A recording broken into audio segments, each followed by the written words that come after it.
we're going to react and review to this trailer, Clayface. Clayface. Is it is that a actual movie, Clayface, and they're remaking it or something like that? You reckon? Or am I like I thought maybe there's a movie called Clayface, or that already came out. I don't believe so, because this is a villain of Batman's, I believe, Clayface, or he's a villain in the DC universe. I'm pretty sure he's more tied to Batman more so than any of the others.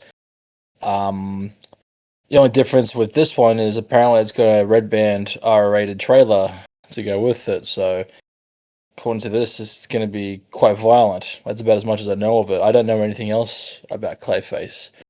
I wish Jared was here. Jared knows a lot about Clayface. I'm pretty sure he mentioned him a lot. True. Yeah, true. On the surface level, he looks like a much more intense version of Sandman from Marvel. Anybody who's a fan of DC Marvel will probably be critical of my opinion on that, but I don't know anything about this character. So the fact that they've given him a full-fledged feature-length film means they have a lot of faith in the character or the direction at least. So I have no idea if this is tied into Matt Reeves' Batman, which is Robert Pattinson, or if this is Snyderverse related, or if it's nothing related at all. I have no clue. Maybe it's Joker related.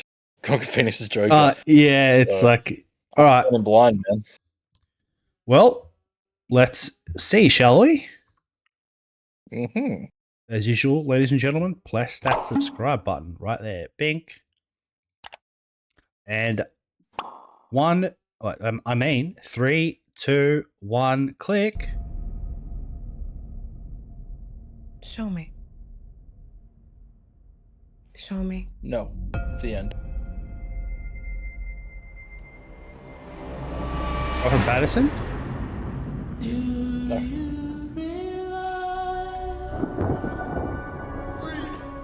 What do you want, Mr. Hagen? Freak. I want my life back. He's not, that bullied guy like the Joker. Yeah, pretty boy. You're famous. He used to be John Bon Jovi.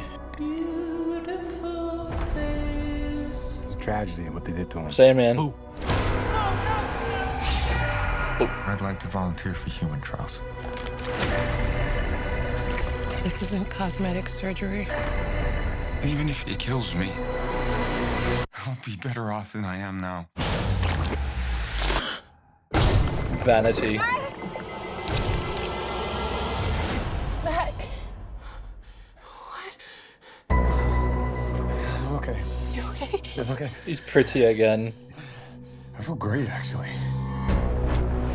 I have no idea what side effects you'll have or how to treat them.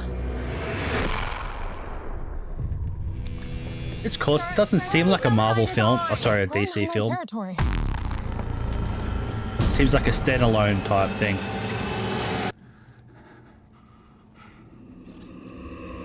Oh, classic. Turbulence. Yeah, you know that's gonna go bad. To me. If you're harboring feelings of anger, you need to let them go. You want to know how I feel? The people I trusted betrayed me. The justice system failed me. They stole my career. Oh, I like that song. That's like a Batman type song. Does have a very similar Batman vibe to it, yeah. Effects are cool. Feel. Oh, that's cool. The Verse. I have no idea who you are.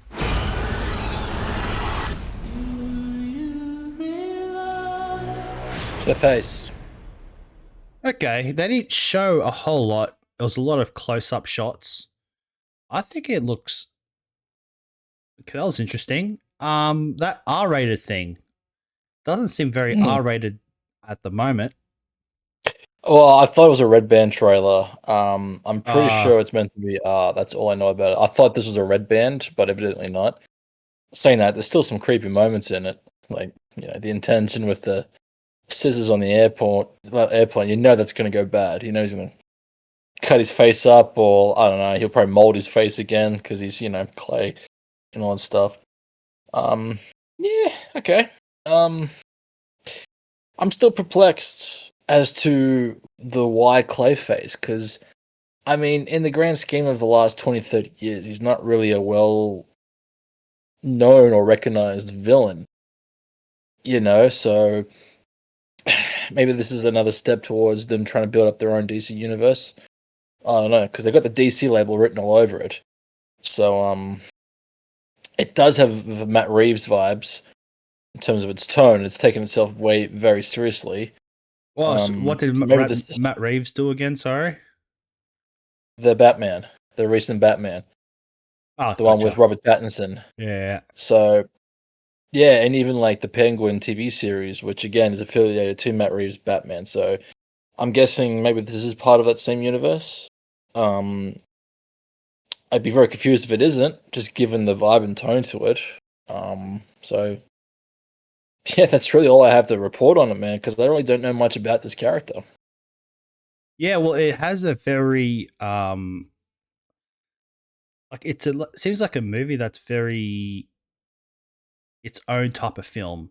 These days, like with Marvel films, you could tell it has the same formula.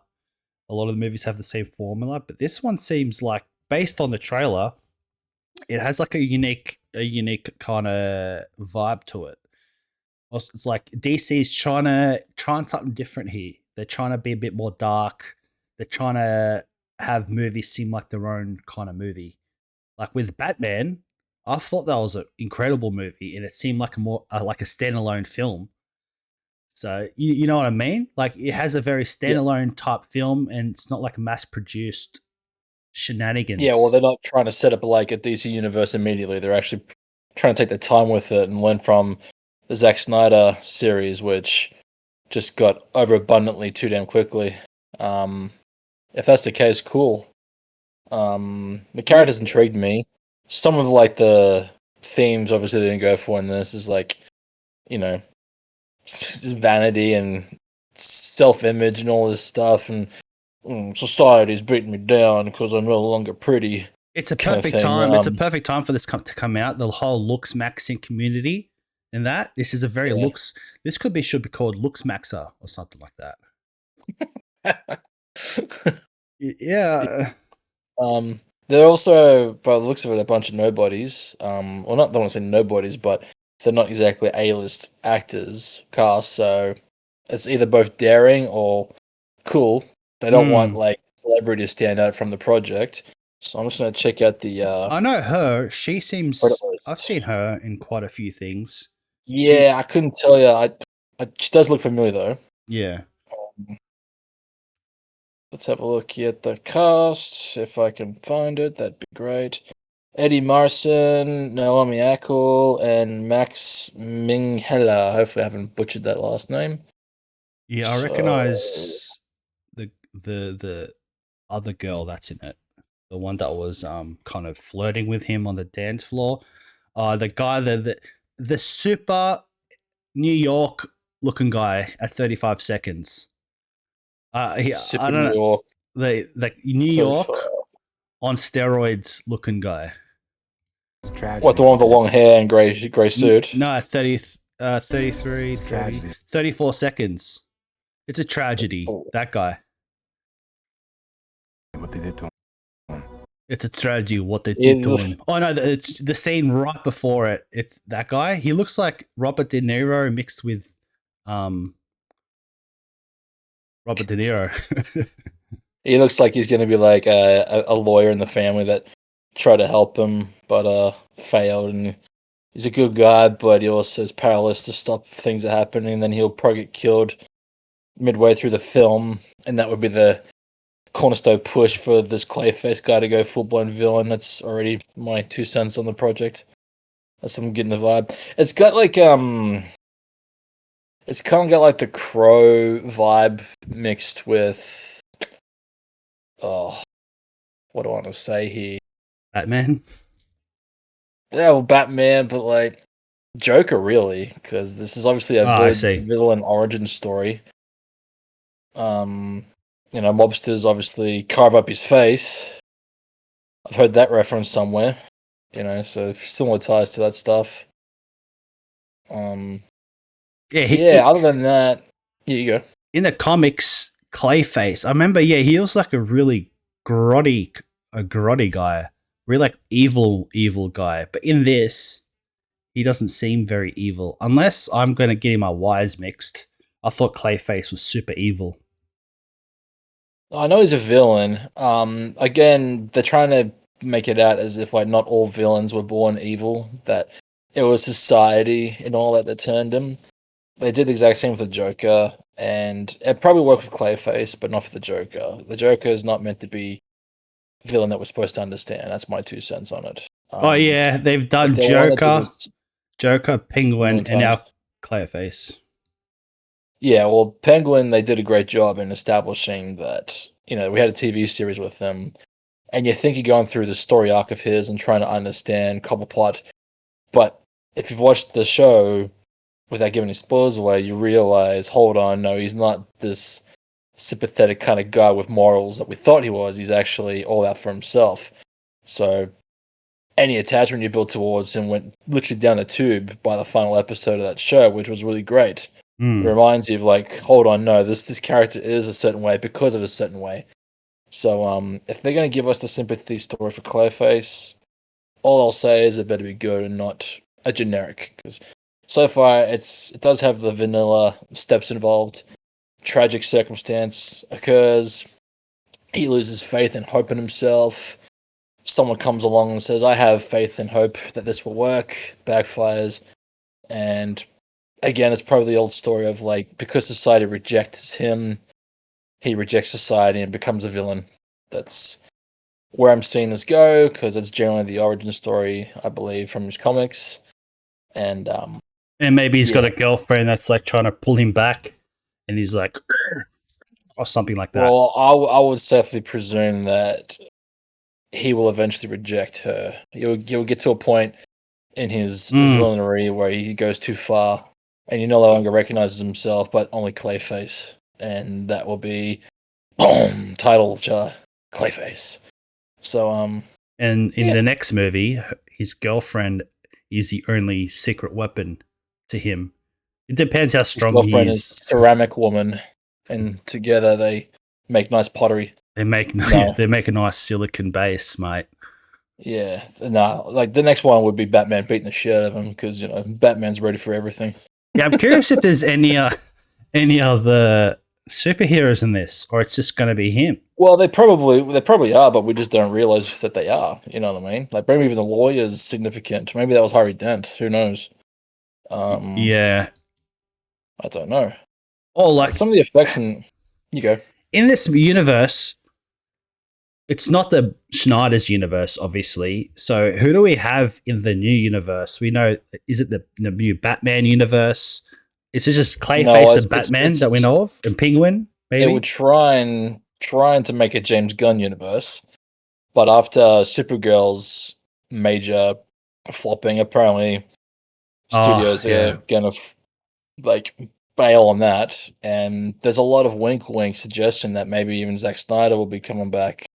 10 years too late, in my opinion. I don't even really want to talk about universes, man, because personally I'm kind of sick of it.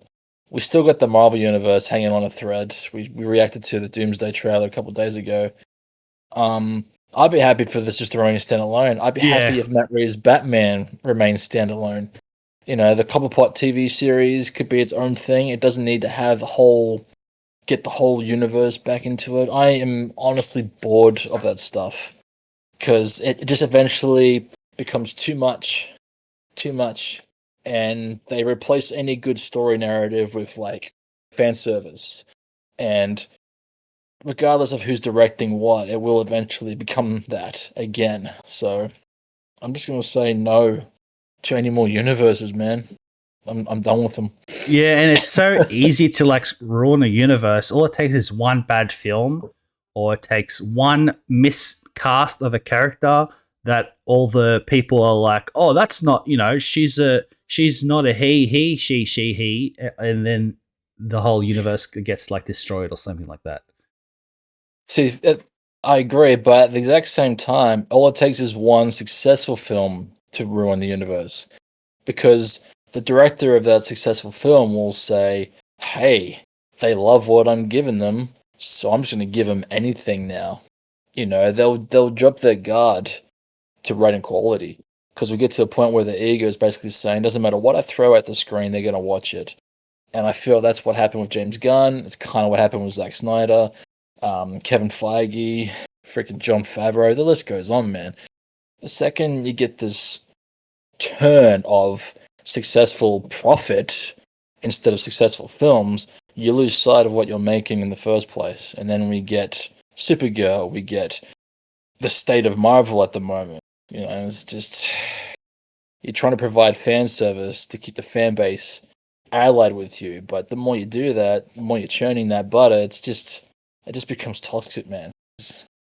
It's no longer about the film or the story or the superhero. It's about turning the profit. No, that's right. They should And keep it to the standalone formula they and do. have other superheroes Just keep in it it. grounded. If it adds to the story, or if they're gonna have just a superhero just for the sake of it that they don't plan to use for another one, that's fine. Yeah, no, I get you. Yeah, and hopefully they take it slow this time, because that was one of the biggest faults of Snyder's universe was he was trying to catch up to Marvel's universe, which already had basically 5 to 10 years a head start on him, had already pumped out their own Avengers film, and studios were saying, "Hey Snyder, we need to catch up to Marvel. We need to get that ching ching ching." Instead of making that standalone Superman film or that standalone Batman film that you wanted, how about we have them all thrown in together and you get to balance them all out and see if you can still make a good story? How's Yeah, that, Snyder? it's like their destiny was made for that. Like they knew that their destiny, they had one road. Their one road is to compete against Marvel and be the other, basically the other uh company or the other branch that's making films like Marvel, like the Marvel That's the killers or thing. something. That's what they Instead of needed just to being them, be. Yeah, they were trying to, but instead of being themselves, they just want to be Marvel. or You know, if they franchise. took, Yeah, yeah, well, yeah, of course, but if they just took the time with it, if they just introduced all their main prime heroes and villains one by one, it could have probably still been successful. But no, they played the rush, and again, I wouldn't be surprised if this Clayface, if it turns out to be successful, you're going to see the same result. You're going to see, oh, the audiences love Clayface because he's kind of horror-esque. You know, horror's a good theme right now. Let's do more of that. Let's get a bunch of these villain stories out, you know, in the same sense as the Joker. And before you know it, there's going to be another reboot because it just all turns to shit. So that's what I'm yeah, afraid of.